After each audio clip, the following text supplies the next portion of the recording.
شروع کرتا ہوں اللہ تعالیٰ کے نام سے جو بڑا مہربان نہایت رحم والا ہے۔ اور جب کہ ان میں سے ایک جماعت نے یوں کہا کہ تم ایسے لوگوں کو کیوں نصیحت کرتے ہو جن کو اللہ بالکل ہلاک کرنے والا ہے یا ان کو سخت سزا دینے والا ہے؟ انہوں نے جواب دیا کہ تمہارے رب کے روبرو عذر کرنے کے لیے اور اس لیے کہ شاید یہ ڈر جائیں۔ سو جب وہ اس کو بھول گئے جو ان کو سمجھایا جاتا تھا تو ہم نے ان لوگوں کو تو بچا لیا جو اس بری عادت سے منع کیا کرتے تھے، اور ان لوگوں کو جو کہ زیادتی کرتے تھے ایک سخت عذاب میں پکڑ لیا، اس وجہ سے کہ وہ بے حکمی کیا کرتے تھے۔ یعنی جب وہ جس کام سے ان کو منع کیا گیا تھا اس میں حد سے نکل گئے تو ہم نے ان کو کہہ دیا تم ذلیل بندر بن جاؤ۔ اور وہ وقت یاد کرنا چاہیے کہ آپ کے رب نے یہ بات بتلا دی کہ وہ ان یہود پر قیامت تک ایسے شخص کو ضرور مسلط کرتا رہے گا جو ان کو سزائے شدید کی تکلیف پہنچاتا رہے گا۔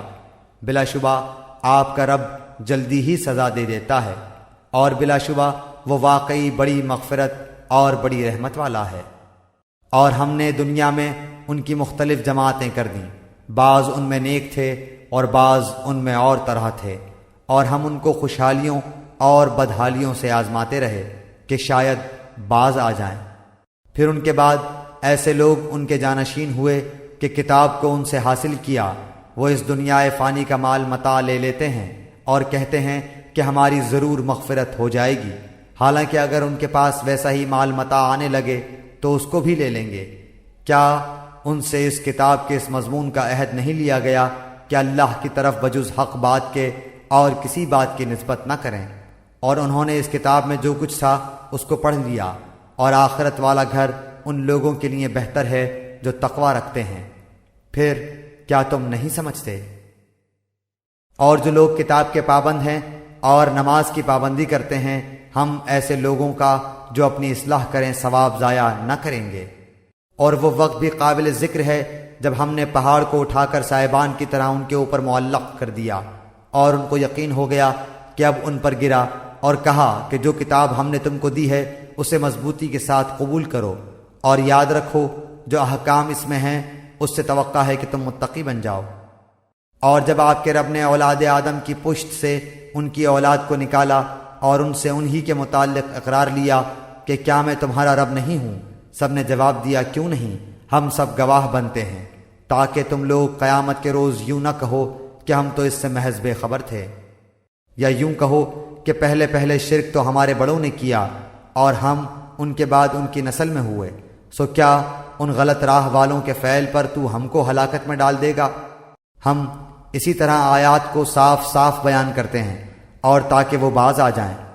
اور ان لوگوں کو اس شخص کا حال پڑھ کر سنائیے کہ جس کو ہم نے اپنی آیتیں دیں، پھر وہ ان سے بالکل ہی نکل گیا، پھر شیطان اس کے پیچھے لگ گیا، سو وہ گمراہ لوگوں میں شامل ہو گیا۔ اور اگر ہم چاہتے تو اس کو ان آیتوں کی بدولت بلند مرتبہ کر دیتے، لیکن وہ تو دنیا کی طرف مائل ہو گیا اور اپنی نفسانی خواہش کی پیروی کرنے لگا، سو اس کی حالت کتے کی سی ہو گئی کہ اگر تو اس پر حملہ کرے تب بھی ہانپے یا اس کو چھوڑ دے تب بھی ہانپے۔ یہی حالت ان لوگوں کی ہے جنہوں نے ہماری آیتوں کو جھٹلایا، سو آپ اس حال کو بیان کر دیجئے، شاید وہ لوگ کچھ سوچیں۔ ان لوگوں کی حالت بھی بری حالت ہے جو ہماری آیات کو جھٹلاتے ہیں اور وہ اپنا نقصان کرتے ہیں۔ جس کو اللہ ہدایت کرتا ہے سو ہدایت پانے والا وہی ہوتا ہے، اور جس کو وہ گمراہ کر دے سو ایسے ہی لوگ خسارے میں پڑنے والے ہیں۔ اور ہم نے ایسے بہت سے جن اور انسان دوزخ کے لیے پیدا کیے ہیں جن کے دل ایسے ہیں جن سے نہیں سمجھتے، اور جن کی آنکھیں ایسی ہیں جن سے نہیں دیکھتے، اور جن کے کان ایسے ہیں جن سے نہیں سنتے۔ یہ لوگ چوپایوں کی طرح ہیں، بلکہ یہ ان سے بھی زیادہ گمراہ ہیں، یہی لوگ غافل ہیں۔ اور اچھے اچھے نام اللہ ہی کے لیے ہیں، سو ان ناموں سے اللہ ہی کو موسوم کیا کرو، اور ایسے لوگوں سے تعلق بھی نہ رکھو جو اس کے ناموں میں کج روی کرتے ہیں، ان لوگوں کو ان کے کیے کی ضرور سزا ملے گی۔ اور ہماری مخلوق میں ایک جماعت ایسی بھی ہے جو حق کے موافق ہدایت کرتی ہے اور اس کے موافق انصاف بھی کرتی ہے، اور جو لوگ ہماری آیات کو جھٹلاتے ہیں ہم ان کو بتدریج گرفت میں لیے جا رہے ہیں، اس طور پر کہ ان کو خبر بھی نہیں، اور ان کو مہلت دیتا ہوں، بے شک میری تدبیر بڑی مضبوط ہے۔ کیا ان لوگوں نے اس بات پر غور نہ کیا کہ ان کے ساتھی کو ذرا بھی جنون نہیں، وہ تو صرف ایک صاف ڈرانے والے ہیں۔ اور کیا ان لوگوں نے غور نہیں کیا آسمانوں اور زمین کے عالم میں اور دوسری چیزوں میں جو اللہ نے پیدا کی ہیں، اور اس بات میں کہ ممکن ہے کہ ان کی اجل قریب ہی آ پہنچی ہو؟ پھر قرآن کے بعد کون سی بات پر یہ لوگ ایمان لائیں گے؟ جس کو اللہ تعالیٰ گمراہ کر دے اس کو کوئی راہ پر نہیں لا سکتا، اور اللہ تعالیٰ ان کو ان کی گمراہی میں بھٹکتے ہوئے چھوڑ دیتا ہے۔ یہ لوگ آپ سے قیامت کے متعلق سوال کرتے ہیں کہ اس کا وقوع کب ہوگا۔ آپ فرما دیجئے کہ اس کا علم صرف میرے رب ہی کے پاس ہے، اس کے وقت پر اس کو سوا اللہ کے کوئی اور ظاہر نہ کرے گا۔ وہ آسمانوں اور زمین میں بڑا بھاری حادثہ ہوگا، وہ تم پر محض اچانک آ پڑے گی۔ وہ آپ سے اس طرح پوچھتے ہیں جیسے گویا آپ اس کی تحقیقات کر چکے ہیں۔ آپ فرما دیجئے کہ اس کا علم خاص اللہ ہی کے پاس ہے، لیکن اکثر لوگ نہیں جانتے۔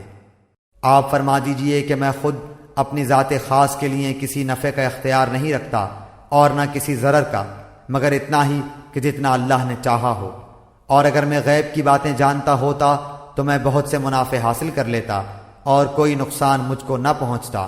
میں تو محض ڈرانے والا اور بشارت دینے والا ہوں ان لوگوں کو جو ایمان رکھتے ہیں۔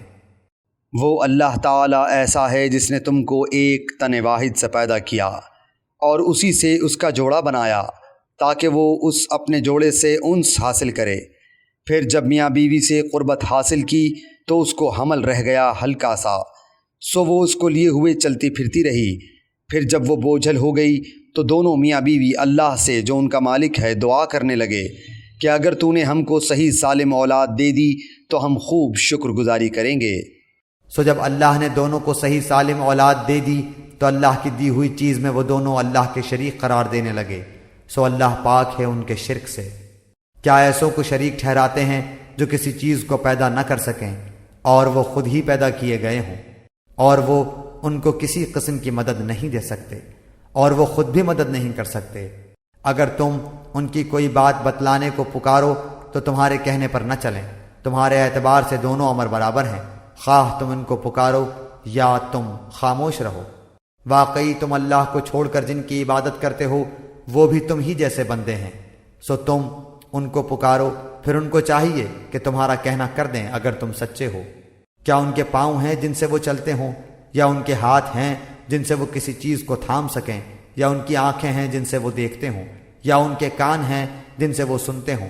آپ کہہ دیجئے تم اپنے سب شرکا کو بلا لو، پھر میری ضرر رسانی کی تدبیر کرو، پھر مجھ کو ذرا مہلت مت دو۔ یقیناً میرا مددگار اللہ تعالیٰ ہے جس نے یہ کتاب نازل فرمائی، اور وہ نیک بندوں کی مدد کرتا ہے۔ اور تم جن لوگوں کی اللہ کو چھوڑ کر عبادت کرتے ہو وہ تمہاری کچھ مدد نہیں کر سکتے اور نہ وہ اپنی مدد کر سکتے ہیں، اور ان کو اگر کوئی بات بتلانے کو پکارو تو اس کو نہ سنیں، اور ان کو آپ دیکھتے ہیں کہ گویا وہ آپ کو دیکھ رہے ہیں اور وہ کچھ بھی نہیں دیکھتے۔ آپ درگزر کو اختیار کریں، نیک کام کی تعلیم دیں اور جاہلوں سے ایک کنارہ ہو جائیں۔ اور اگر آپ کو کوئی وسوسہ شیطان کی طرف سے آنے لگے تو اللہ کی پناہ مانگ لیا کیجیے، بلا شبہ وہ خوب سننے والا خوب جاننے والا ہے۔ یقیناً جو لوگ خدا ترس ہیں جب ان کو کوئی خطرہ شیطان کی طرف سے آ جاتا ہے تو وہ یاد میں لگ جاتے ہیں، سو یکا یک ان کی آنکھیں کھل جاتی ہیں، اور جو شیاطین کے تابع ہیں وہ ان کو گمراہی میں کھینچے لے جاتے ہیں، پس وہ باز نہیں آتے۔ اور جب آپ کوئی معجزہ ان کے سامنے ظاہر نہیں کرتے تو وہ لوگ کہتے ہیں کہ آپ یہ معجزہ کیوں نہ لائے؟ آپ فرما دیجئے کہ میں اس کا اتباع کرتا ہوں جو مجھ پر میرے رب کی طرف سے حکم بھیجا گیا ہے۔ یہ گویا بہت سی دلیلیں ہیں تمہارے رب کی طرف سے، اور ہدایت اور رحمت ہے ان لوگوں کے لیے جو ایمان رکھتے ہیں۔ اور جب قرآن پڑھا جایا کرے تو اس کی طرف کان لگا دیا کرو اور خاموش رہا کرو، امید ہے کہ تم پر رحمت ہو۔ اور اے شخص اپنے رب کی یاد کیا کر اپنے دل میں عاجزی کے ساتھ اور خوف کے ساتھ اور زور کی آواز کی نسبت کم آواز کے ساتھ، صبح اور شام، اور اہل غفلت میں سے مت ہونا۔ یقیناً جو تیرے رب کے نزدیک ہیں وہ اس کی عبادت سے تکبر نہیں کرتے اور اس کی پاکی بیان کرتے ہیں اور اس کو سجدہ کرتے ہیں۔